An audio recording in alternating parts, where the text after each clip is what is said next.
क्या 2 लाख रुपए लगा के 2 करोड़ इतना पैसा कमा सको, ऐसा ऐप बनाया जा सकता है? तो यस, आज इस वीडियो को पूरा एंड तक देखना, क्योंकि इस वीडियो में मैं आपको रियल एग्जांपल्स देने वाला हूं, उन एप्लीकेशंस को आप यूज भी करते हो जिन फाउंडर्स ने सिर्फ 2 से 5 लाख रुपए लगाए और आज उनकी कंपनी यानी कि उनका एप्लीकेशन बहुत लोग यूज करते हैं। 2000 प्लस यानी 2000 करोड़ से ज्यादा का वैल्यूएशन हो चुका है मार्केट में और उन एप्लीकेशंस का आदि हम बन चुके हैं, डेली लाइफ में यूज करते हैं। तो वीडियो को पूरा एंड तक देखो।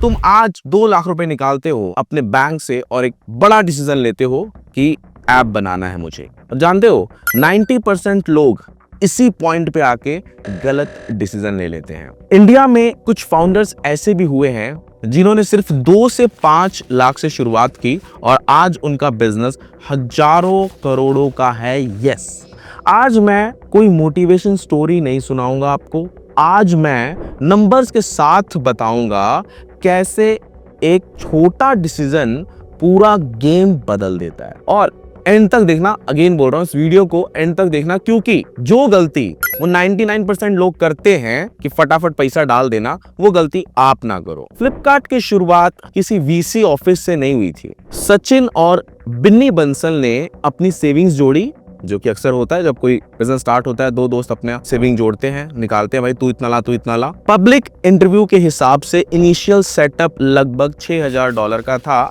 मतलब इंडियन करेंसी में बात करें तो 3 से 5 लाख के आसपास। उन्होंने फ्लैशी ऐप बनाई, ना 100 फीचर्स डाले, सिर्फ एक सिंपल वेबसाइट, कोई एकदम फैसिनेटिंग सा कुछ ज्यादा नहीं कर दिया वेबसाइट में, सिंपल MVP क्रिएट किया, यानी कि एक सिंपल वेबसाइट बनाई जहां पे वो बुक बेच रहे थे और कस्टमर का ट्रस्ट बहुत तगड़ा बिल्ड किया। कैश ऑन डिलीवरी को इंडिया में पॉपुलर करना उनका ही डिसीजन था। यस, जो आप आज प्रोडक्ट लेके कैश ऑन डिलीवरी कर रहे हो भरोसे के साथ कि मेरा प्रोडक्ट आएगा तभी मैं पैसा दूंगा, क्योंकि इंडिया में आपको पता है जल्दी लोग भरोसा नहीं करते हैं, तो ये डिसीजन फ्लिपकार्ट ने ही लिया था। आज रिजल्ट क्या है? 2018 में वॉलमार्ट ने फ्लिपकार्ट में 16 बिलियन इन्वेस्ट किया। सोचो, 3 से 5 लाख का डिसीजन कोई बहुत बड़ा नहीं होता। 4-5 लाख रुपए शुरुआती दौर में, मतलब ज्यादातर लोगों के फेल ही होते हैं, वो पैसा वेस्ट ही होता है। और आउटकम क्या निकला इनका? हजारों करोड़ों का।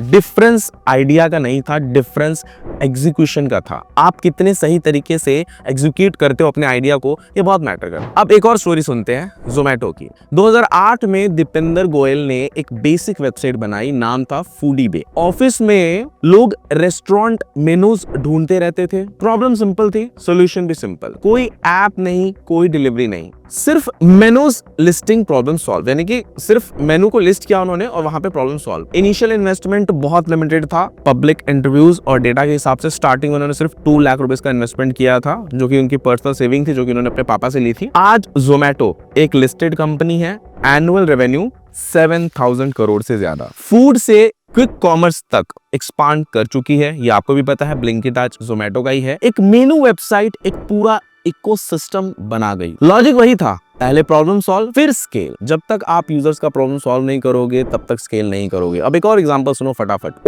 ओयो कौन नहीं जानता है, बट ओयो को बहुत अलग अलग तरीके से आप लोग समझते हो, जानते हो। खैर, ओयो की शुरुआत लग्जरी से नहीं हुई थी। रितेश अग्रवाल ने बजट होटल्स का प्रॉब्लम देखा। वहां पे प्रॉब्लम क्या था कि पैसा तो आपको कम देना है बट सुविधाएं अच्छी नहीं मिल रही थी। बेड किसी का टूटा है, किसी का बाथरूम अच्छा नहीं है, किसी में फैन नहीं लगा है, AC नहीं लगा है। रूम थे पर स्टैंडर्ड नहीं थे। अर्ली फेज में स्मॉल सीड और एंजल सपोर्ट मिला, जिसको कहते हैं ना, किसी दोस्त से मिल गया, फैमिली से मिल गया। तो इंडस्ट्री एस्टिमेट के हिसाब से 5 से 20 लाख के रेंज में उनको स्टार्टिंग में थोड़ा सा फंड मिल गया। ओयो ने सिर्फ ऐप नहीं बनाया, बाद में उसने सिस्टम बना डाला। स्टैंडर्ड रूम्स, वही स्टार्टिंग के 5-20 लाख रुपए इन्वेस्ट किए स्टार्टिंग में कुछ 5 से 10 होटलों में। तो उसने क्या बनाया? सिस्टम बनाया, स्टैंडर्ड रूम्स बनाए, प्राइसिंग कंट्रोल कर ली, वही प्राइसिंग में वही स्टैंडर्डाइज चीजें देने लगे कस्टमर्स को, ऑक्यूपेंसी पे फोकस किया। और आज OYO thousands of properties, multiple countries, multi-thousand crore की वैल्यूएशन के साथ मार्केट में खड़ा है। फिर से वही पैटर्न है, आप इस बात को समझो। ये जो मैं एग्जांपल दे रहा हूँ ऐसे नहीं बता रहा हूँ, पैटर्न को समझो। छोटा पैसा बड़ी सोच। अब कुछ डेटा सुनो। इंडिया में 2 लाख से ज्यादा रजिस्टर्ड स्टार्टअप्स हैं, उनमें से 90% फेल हो जाते हैं। रीजन पैसा कम होना नहीं है, पैसा बहुत है लोगों के पास। आइडिया छोटा होना भी नहीं है, क्योंकि लोग बहुत बड़ी सोच रखने वाले हैं आज इंडिया में, बहुत बड़ा सोचते हैं। रियल रीजन ये है कि बिजनेस मॉडल क्लियर नहीं होता। सक्सेसफुल एप्स का पैटर्न बहुत सिंपल होता है, जो कि मैं मेरे बहुत सारे वीडियोस में बता चुका हूं। पहले MVP, मोनेटाइजेशन क्लियर होना चाहिए आपका, स्केल बाद में। बट यूजर क्या करते हैं, scale scale scale scale, product का कुछ पता नहीं है, मोनेटाइजेशन कुछ पता नहीं रहता है, पहले यूजर आ जाए। उन्होंने पहले पूछा कौन पैसा देगा, तुम पूछते हो ऐप कितने में बन जाएगा। यस, वो जो 3 मैंने एग्जांपल दिए, उन्होंने पहले अपने आप से ये पूछा कि मैं प्रॉब्लम सॉल्व करूंगा तो ये चीज के लिए मुझे कौन पैसा देगा, मेरे टारगेटेड ऑडियंस कौन है। पर तुम सबसे पहले क्या सवाल पूछते हो, ऐप कितने बनेगा।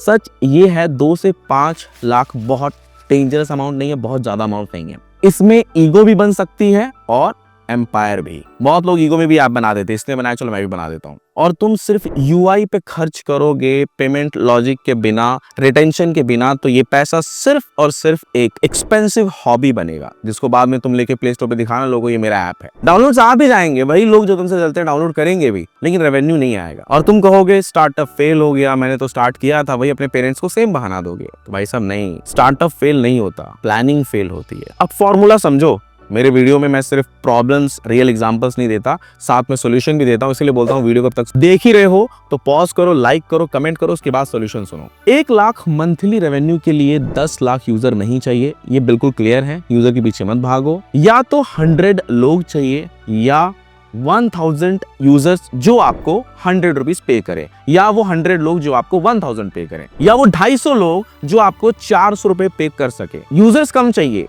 पर वो पेड यूजर्स चाहिए।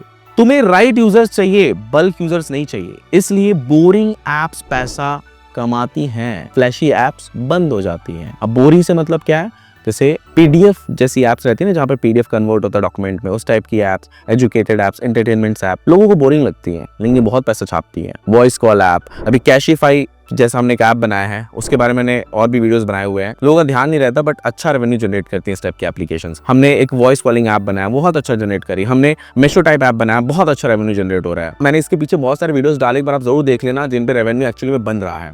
अगर इस वीडियो के बाद तुम सोच रहे हो कि मैं भी स्टार्ट कर सकता हूं, तो भाई याद रखना, ऐप बनाना गोल नहीं होना चाहिए कभी भी तुम्हारा, बिजनेस बनाना गोल होना चाहिए। अगर तुम जानना चाहते हो कौन सा आइडिया सेफ है, कौन सा मॉडल पैसा कमा सकता है, किस बिजनेस में तुम्हें इन्वेस्ट करना चाहिए, किस ऐप की तरफ तुम्हें भागना चाहिए और कौन सी गलती से बचना चाहिए, तो डिस्क्रिप्शन में दिया हुआ है कॉन्टैक्ट नंबर, जस्ट कॉल करो हमारी टीम को। क्या आइडिया है तुम्हारा, डिस्कस करो और ऐप बनाओ। या फिर आप डायरेक्टली scratch2success.com पे जाके कंसल्टेशन बुक कर सकते हो, जहां पे हम लाइव बात करेंगे आपके प्रॉब्लम के ऊपर। आपके प्रॉब्लम का पूरा फ्रेमवर्क बना के दूंगा फ्रॉम स्क्रैच टू सक्सेस का।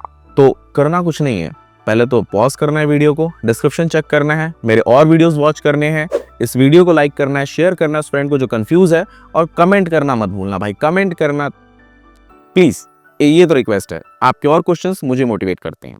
थैंक यू दोस्तों, मिलते हैं नेक्स्ट वीडियो में।